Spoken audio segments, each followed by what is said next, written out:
Palungguhan intine nderek mangayu bagya marang keluarga besar ing Polda Jawa Timur Surabaya kene anggene kagungan kersa tasakuran ya kuwi HUT Brimob yang ke-79 lan ugi HUT Polairut ingkang kaping 74 ya Truk. Muga-muga Dirga Yuswa Dirga Ayu sukses selalu mengemban amanah bangsa dan negara Indonesia. Waranggone ingkang sowan menika jangkep sanget. Wiwit saking Jawi piyambak menika gawan paten wonten ing Madangkara. Nah, menika Mbak Lia Sundari Miten saking Sragen menika. Angka kalih menika Mbak Tri Hastuti Retnowati Miten saking Ngawi menika. Kalajengaken Ibu Sukesi Rahayu piyai sing sabare kliwat ukur nadyan to sing lanang iki njarake sinden utawa kepiye nyatane tansah jembar dadane atine kaya segara. Segara kidul. Ayo ngono kuwi. Kalajengaken iki anak wedok iki Okvalica iki suwi ra melu karo Madangkara, suwi ra melu karo Aak Cahya Kuntadi. Ayo. Arep ngono kuwi. Arandine bareng melu kok gawe pengiram-iram akeh sing tresnani iki mau awakmu Pak Okva. Akeh sing WA para pepundhen iki bareng Mbak Okva joget wah sangat profesional. Iya, ngono kuwi. Makasih muga-muga engko ya iso ajeg melu Madangkara. Nggih mbanjeli para-para sing saiki wis mulai eksis dadi bintang-bintang ning jaba. Ya. Ngono ki malah kowe berhasil lho, Gong. Iso ndadekne bocah-bocah dadi bintang-bintang ning jaba. Heeh. Iki calone tak dadekne kabeh dadi sinden karo Bukesi karo Liatok pokoknya ya. Dadi nek ndi-ndi mung kari loro. Ha iya. Ora apa-apa. Terima kasih kalajengaken Bar Okva terus genduk Lintang Pambayun. Nah, menika saking Karanganyar menika mahasiswi isi Surakarta jurusan Karawitan. Kalajengaken genduk Umi Hafifah menika ratune Pudang Kuning. Nah niku. Terus dibacotke minangka pamungkasing Pasiban Nadyanto bintang tamu ning iki wis berikrar menjadi keluarga Madangkara. Ya apa? Kaya ngono. Mbak Elisa Orcarus Alaso daleme adoh dhewe saka Ngayogyakarta. Ya. Parandine Le Tresna karo Madangkara kaya ngono kuwi wis nyaman aman ning kene wis ora arep neka-neka ora arepe maneka warna. Iya. Dasare ning kene iki kanca-kanca iki kabeh iki ya padha grapyak-grapyak semanak-semanak. Tenan. Saya dalange le grapyak iki liwat ukur. Ha iya kaya ngono kuwi. Wis muga-muga iso lancar langgeng sukses. Mongko ben bengi lek kowe buka teng YouTube kuwi Mbak Elisa iki ora nate leren tanggapan terus. Gumun ku lho duwite iki arep nggih apa gumun aku. Monggo Piyai Putri ya kuwi le pahlawan iki kaya ngono kuwi, Truk. Iya. Cita-citane pengen gawe omah. Iya, Omah sing gedhong magrong-magrong lek wis duwe omah kan ya palakrama iki sareng ngrepoti karo sapa-sapa. Iya, apik. Kaya ngono kuwi. Jos, yo diwiwiti saka Ibu Sukesi Rahayu langkung rumiyin. Ingkang klasik Bu, kula nyuwun karyanipun panjenengan mawon. Nah, nggih. Karyanipun panjenengan riyen nalika gandrung-gandrungipun kalian kula jenengan niku nate ngripta nenggih bawa ingkang dipun gathukaken kalian lagu Kadung Tresna. Nah, Cobi bawanipun mangaturake nadyan asring diaturake karo Umi Afifah utawa sinden liyane coba ya seyasa dhewe kira-kira kepiye. Ha ya mesti ya luwih madhep mantep. Kaya ngono kuwi. Monggo Ibu Sukesi Rahayu.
Monggo Bu, sak langgamipun kadung tresna. Dados.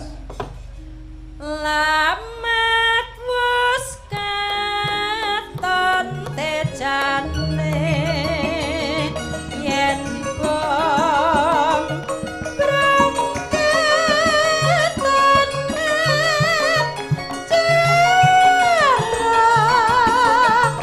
aduh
Menika ugi kula aturaken dumateng anak-anak kula caksi lover.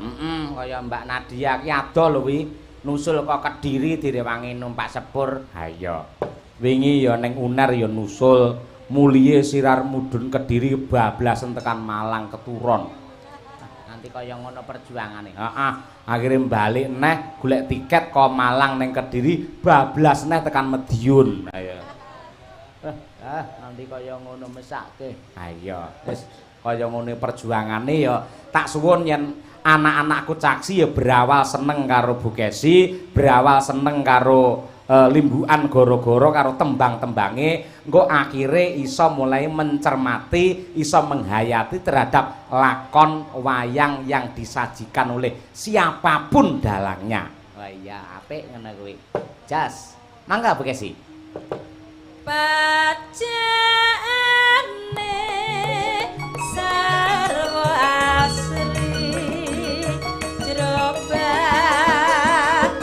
tenku tansah kuwara nimas waslu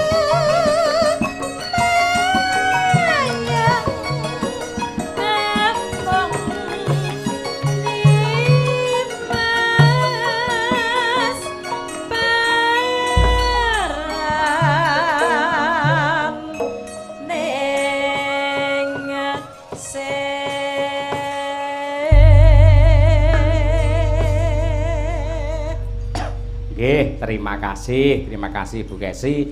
Kena nggih tamba kangen nadyan kaya ngapa lan kepiye. Wingi tak coba Bu Kesi kowe rasah nyinden. Coba komentare para penonton piye nyatane isih akeh sing nakokke tegese penggemare pancen isih pirang-pirang itu. Nggih. Para ibu-ibu, para bapak-bapak sing biyen kuwi mirsani ya kuwi Pak Anom Surata yen pentas ana Surabaya utawa Kodam 5 Brawijaya. Utawa Pak Naryo jaman semono bintang tamune lak mesti Bu Kesi. Lah piyayi-piyayi kuwi mesti sik kangen karo suarane Bu Kesi Mas Garing. Pancen bener kaya mengkono. Yo saiki nanjake Mbak Elisa Urcarus Alaso langsung berdua karo Mbak Umi Hafifah. Wah iya. Kita tandingke bintang Ngayogja karo bintange Madangkara. Ya, kaya apa nggih. Ya men berdiri, ya tukung. Ayo cara diaturake Mbak Elisa dan juga Umi Hafifah. Yo.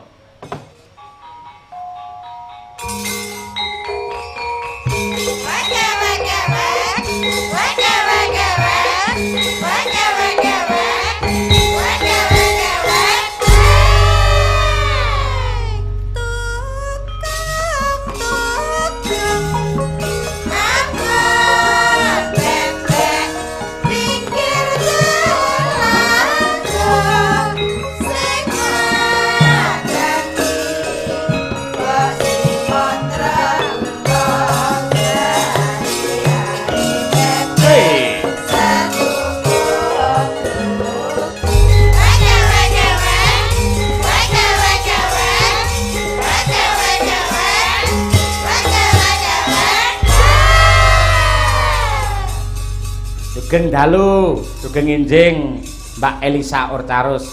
Nggih, sugeng enjang Mas Petro, Mas Bagong, Mas Gareng geli aku. Iki ak dhewe iki produk unggas kok Kok iso? Biasane nek nyanyi podang kuning, majune wek-wek.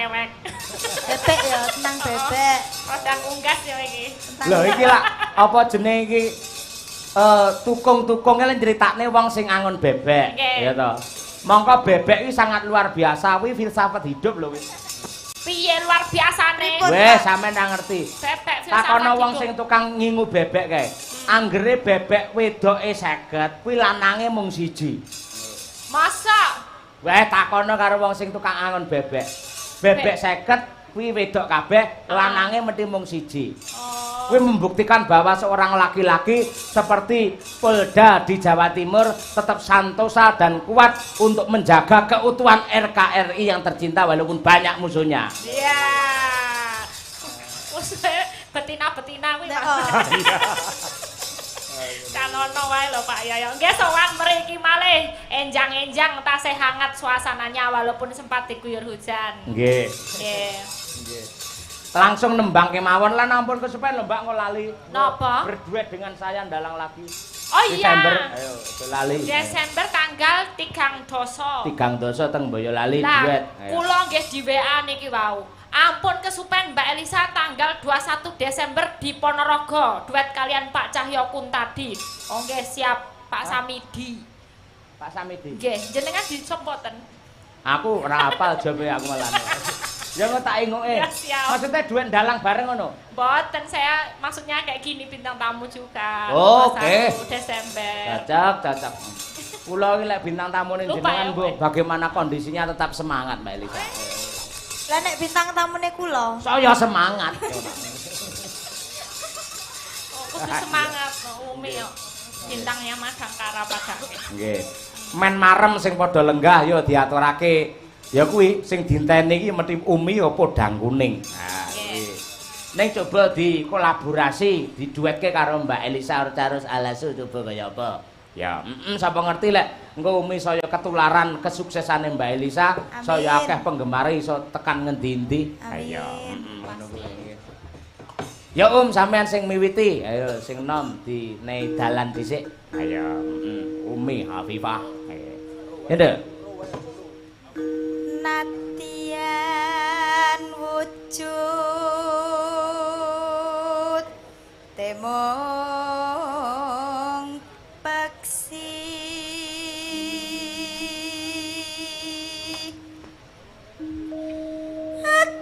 akewite lineng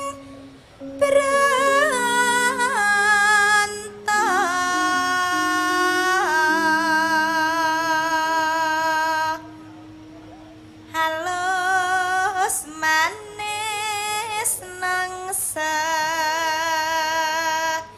make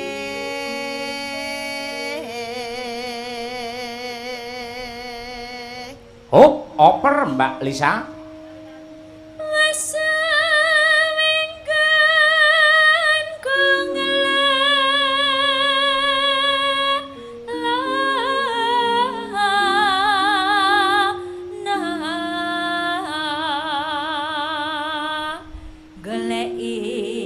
Si podang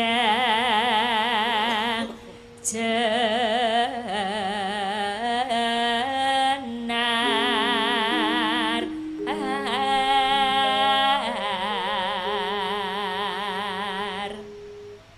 iba bunga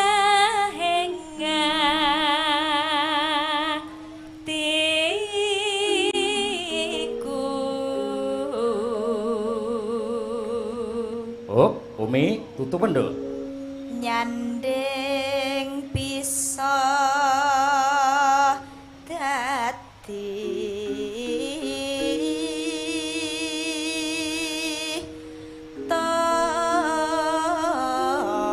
tamba.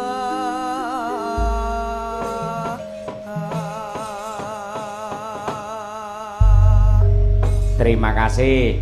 Monggo dipun aturaken lagunipun Podang Kuning. Saking jenengan yo Mas Noval Cahyadi. Yo kendangipun Jatengos.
istirahat, Mbak Lisa tetep mriku. Oke, siap. Oh, Valisa. Itu. Iki mumpung ketemu, Nduk. Mumpung ketemu. Idolaku ini, aku follow IG-nya, saking cantiknya orangnya, solek. Kalau lek dandan sinden wis biasa cantik Mbak. Nek anggere wis dandan Dewi Rekian Sinto. Walah. Kula iki pengen dadi dosa muka kudu pengen nyolong. Tolongan aku Pak Yoyo. Bandaku ya tonyaku. Jret. Nyoh Pak Yoyo. Apa nek Sinto geleman kaya ngono Pak? Gak enak ya Pak. Nek Sinto iki lembah manah. Oh nggih. Ki lho ibumu wis request terus lho. Ova Kiter Sumilir. Oh nggih. Kiter Sumilir. Duetke karo Mbak Lisa, wah mesti top wae. Wis follow IG-ne Mbak Lisa to sampean? Sampun Pak. Sudah sering komunikasi. Jarang. Komunikasi jarang, tapi saling pantau. Saling pantau. Yes. Saling like ya Pak ya. Saling like dong. Kita sama ngefan kamu nomor 3 loh, jangan lupa ya aku yang nomor 2. Oke, enggak Masih tua apa-apa. aku. Oke. Enggak apa-apa.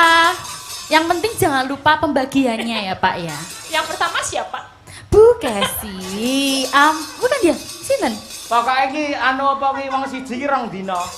Bu Kesi iki Senin Selasa. Engko Rebo Kemis ki Elisa. Jumat Setu ki Okva. Minggu tak ngene pijet ngono lho. Wah, ya oh ae. Tenan ae. Elak tenan. Ya coba cah loro. Wah, engko ya nek anune lho Pak, nek jaiponge sithik ning ngarep Mbak Nopal ki ngerti. Awakmu kudu ya berekspresi nyatane ya jurusan tari cara Bali ya iso, cara Sunda ya iso, cara Solo wis dimamah. Nggih. Monggo dipun aturaken Kitir Sumilir karyanipun Ki Gedhuk Seswantara Kediri. Yo.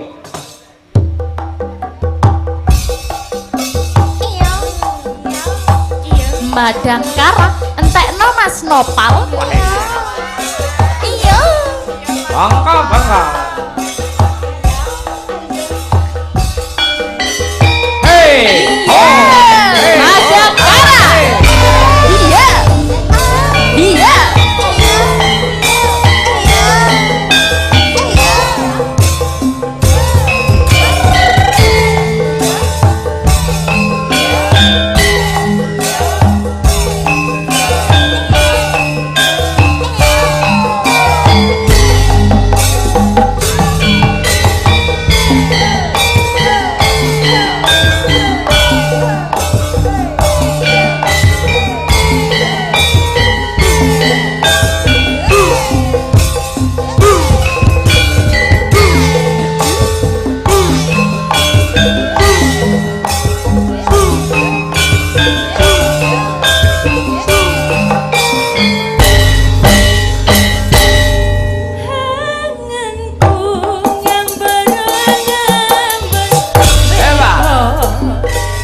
Sadayanya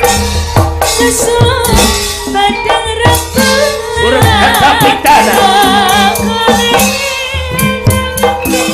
simpan cerita hati tipi kita sangat dekat jantung Ichi lengongan kang rerambatan sorot sorot raket jiwa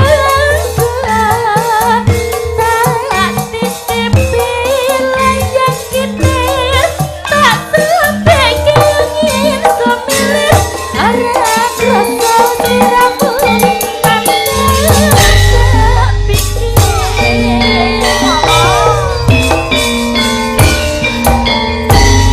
awas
karyane Piyayi Kediri ndelalah jogete ya jaranan Kediren.